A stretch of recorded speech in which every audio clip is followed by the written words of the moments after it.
time to take a look at this electric vehicle charger. And I've not taken a look at this for a while. I got it a while ago from Tom, I think it was. It was Tom. And he said it's faulty, do you want to take a look at it? And it's been sitting here for a while because it just has so much cable attached to it. But it's time to take a look now. So when plugged in, this unit does its self-test. But it doesn't go further and actually put power out to the vehicle.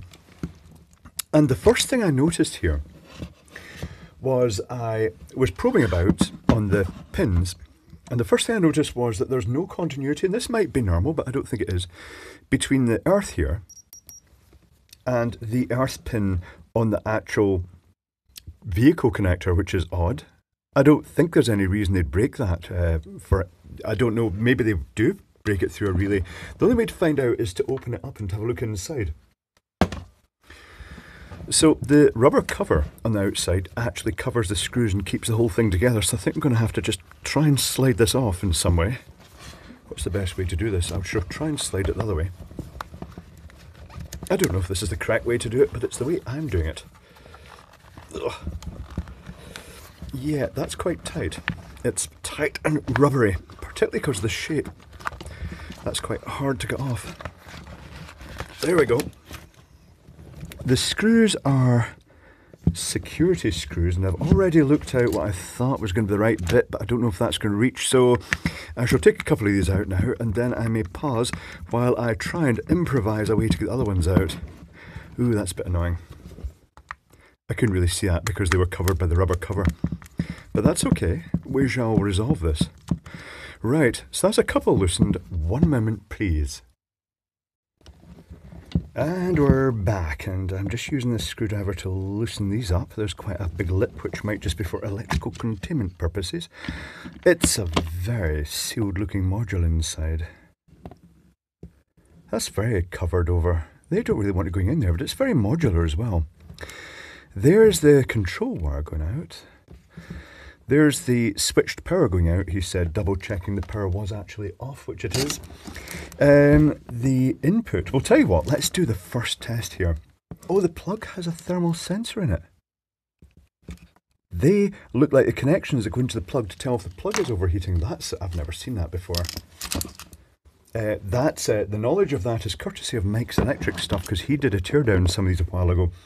Right, tell you what, let's test for continuity of the earth from here to here.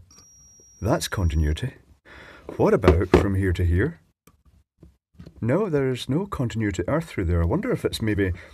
I don't think they'd use resistance. That's odd. That is strange. Okay, so there's no continuity of earth through the circuit board. That's strange. Right. Okay, earth now, they're marked. These two will probably be a simple... where's my long-nosed pliers?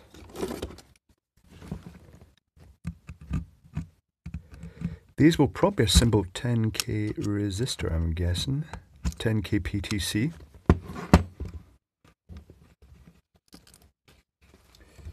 Let's just check that. It won't be 10k in this low temperature, it'll be much higher because it's cool in here.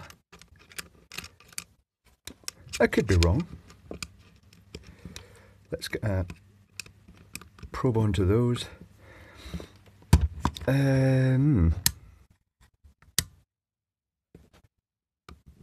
Let's not short them together. That skews the readings somewhat.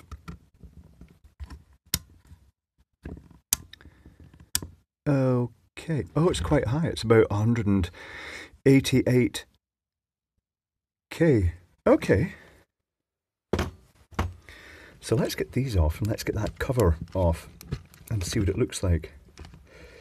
I could be tempted to actually just remove this whole cable assembly completely. I will remove the whole cable assembly completely. It may make it easier to get things out. So let's take the cable restraint out here. Actually, this is not a great idea because that gland is going to stop it coming out. I should just tilt it up. That should be all right. I shall put that right back in then. And let's get this off. This is the earth. There is the pilot signal, which does two things. It indicates to the vehicle that something's being plugged in, and it also sends a signal to the vehicle telling it what this power this unit is programmed to provide, which in this case it's what they call, rather condescendingly, it's what they call a granny charger, because it's designed to go into a standard plug top and therefore doesn't have a huge output capacity. Is this module going to be sealed completely? I hope not.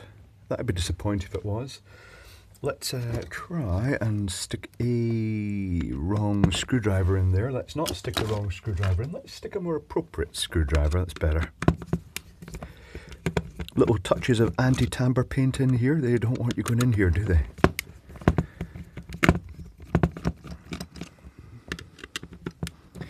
So that's odd that the earth is broken. I don't think it'd be broken by the circuitry because it does actually use the earth as part of the signalling. It's what the connection, it's the return path to the pilot signal. So what do we have in here? Oh, you know what? The earth does go through a relay. Is this because it disconnects the earth for earth potential problems? Okay, I wasn't expecting that. So here is the control circuit board. Here is a big fat relay system.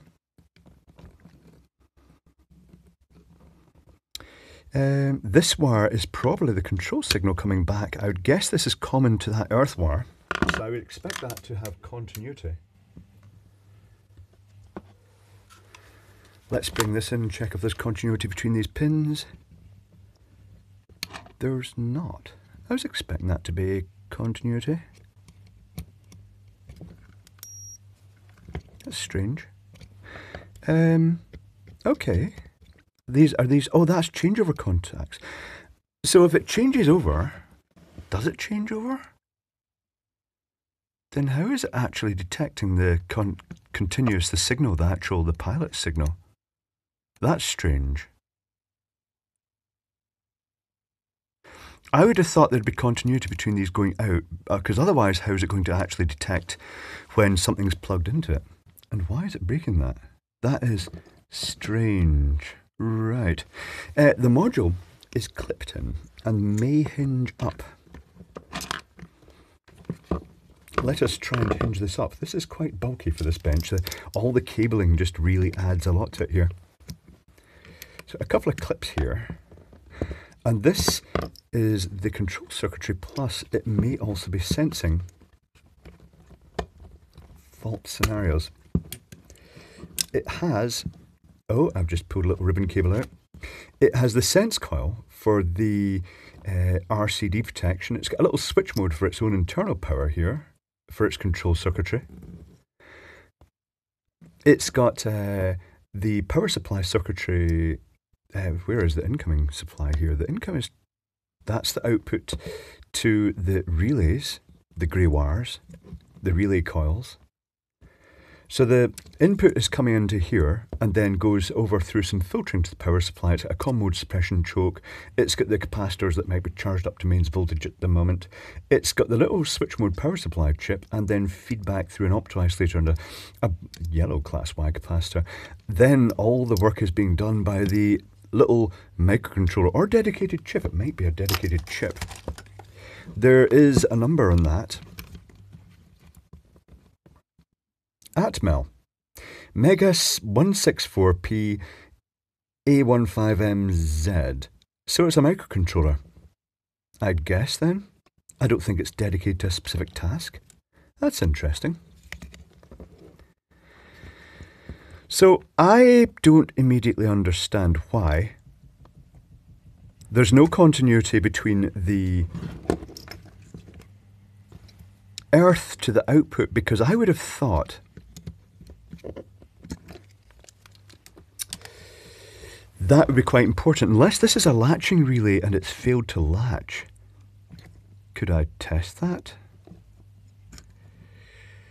I don't want to blow the thing up here, so I might desolder one of those connections. What connections should be bridged at the moment? Hold on, let's check that out. Would it open the earth when it detected an earth fault, but normally leave it closed, is the question here. So I'd expect these two to be open, because they're only going to close when the actual unit changes the state, and it is probably that latching relay with polarity changing the position. But I would have expected this to be closed, unless for some reason it's opened and then it's failed to close afterwards. Maybe it only opens in the event of needing to isolate the full unit and go into a standby mode. Because normally, as I say, you'd measure the presence of the vehicle between the earth wire here and this orange sense wire. And I'm sure that they're probably connected to the plug. Let's check.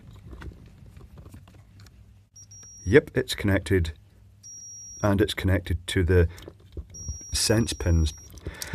Okay, right. I'm going to pause momentarily while I desolder a wire, and I'm going to try and change the state of this, and then we'll see if we can kick this thing back into life. But before I do that, I'm going to actually reattach the ribbon cable that I just ripped out. Fortunately, it's quite a robust ribbon cable. I'll just lift that little thing up, the little latch, shove it in. It's just the LEDs in the front panel and maybe some other stuff. I don't think there's buttons in the front panel. I think it's a very basic unit. I've just snapped something. That's the little latch thing has just popped right off. Righty-ho. One moment, please. The progress so far, I've had a duh moment because I was thinking, how can it sense that the signal it's looking for is present when there's no connection between without that really being closed? Of course, this earth connection that goes actually out to the plug also doubles up as the sense wire via this yellow wire, so that's why that is. The coil, the coils are not latching. They are operated at 24 volts. 12 volts is just not enough to pull them in. 12 volts is. So I'm going to resolder that on. And I'm going to see if I can power this up and then bridge the sense with what it's expecting to see in terms of a resistor and see if I can actually trigger that. So I shall just pause momentarily while I do that. Back again with the Renegade Master. So the circuit board's back in. I've ascertained that, you know, the control signal it's looking for is going to be between the earth and this little pin here. The power supply, everything, it's not indicating any faults in the front. So let's plug it in and then bridge the earth to that with either a resistance. If I'll use the conventional approach, I'm going to set this to 820 ohms, which should be about the right value to trigger that.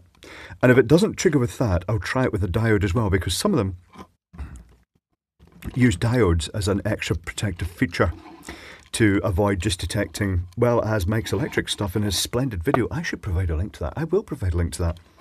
In his video where he was testing imported units, he was showing the little test setup he had with a diode and resistor, variable resistor, bridging these contacts. And that, as he points out, the reason they use the diode is just because if water got into the connector, it could fill it at the right amount of water and conductance, it could fill it into powering this up. I should mention that this unit, I don't know if I mentioned this already, does not control, it doesn't regulate current, it doesn't measure the battery voltage or anything like that. All this does is it offers protection against faults, and it makes sure this cable here, this connector here, is de-energized in case people poke things up the end, until it's plugged into a vehicle, gets the correct signal back, and then it just enables power out to the output to the vehicle. But it also, the same little wire here, this little orange wire, also provides a square wave to the vehicle, and by looking at the mark space ratio of that square wave, it tells it the capability of this unit. So this unit will be saying something like 10 amps or something, I'd guess. Is it set for a specific current? Not sure. 10 amps, it is. So the reason it's 10 amps from a 13 amp plug is just to avoid the plug being overheated, because some sockets are crap.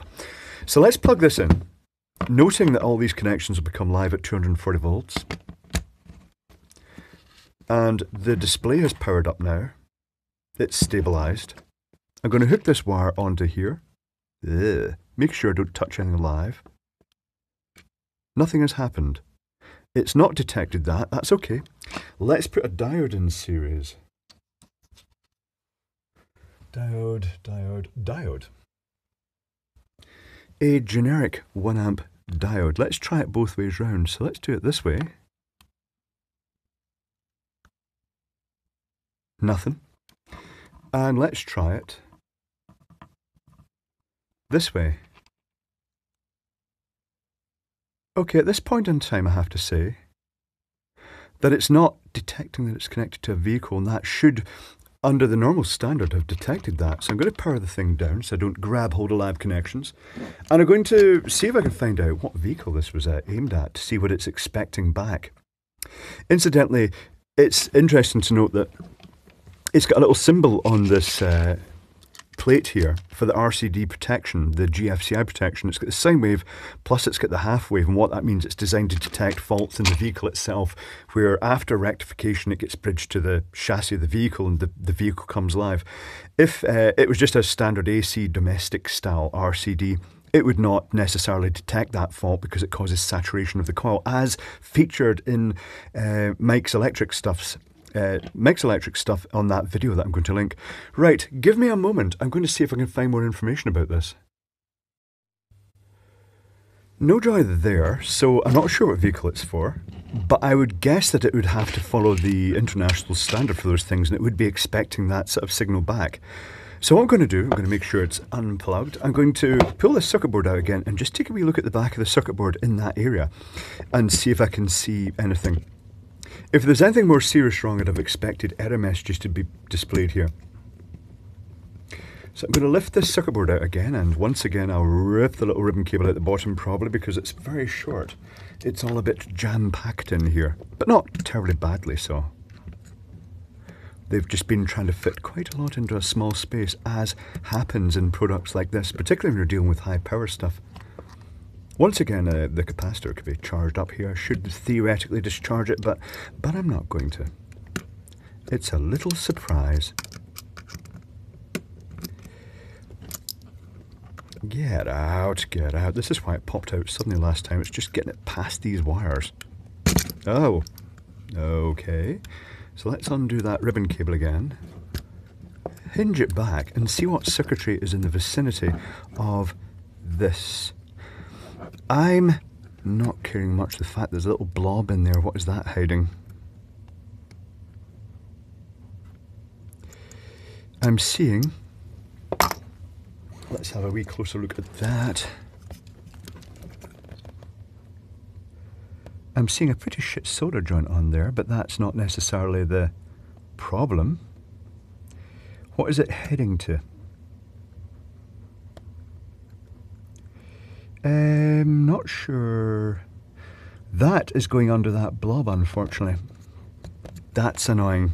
That may just be to protect it from external influence with humidity, but I'm also looking at the quality of that solder joint, and the temptation is to reflow that.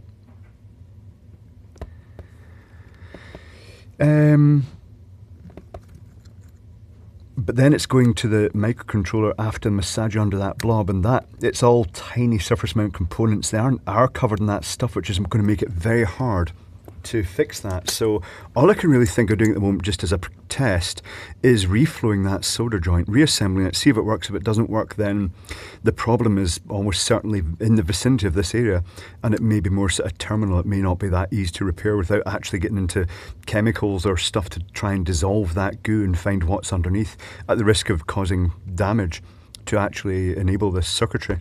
I suppose really this way you could probably hotwire the microcontroller to actually run. But it's not looking promising right now. One moment, please. That's it, resoldered and back together. This is going to be it then. So I'm plugging it in.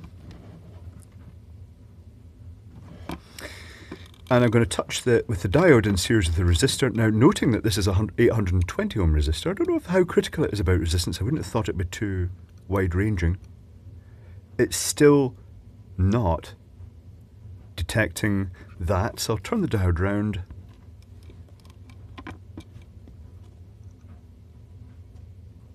Nothing. And just putting the 820 ohm directly across it to earth to that control. Nothing.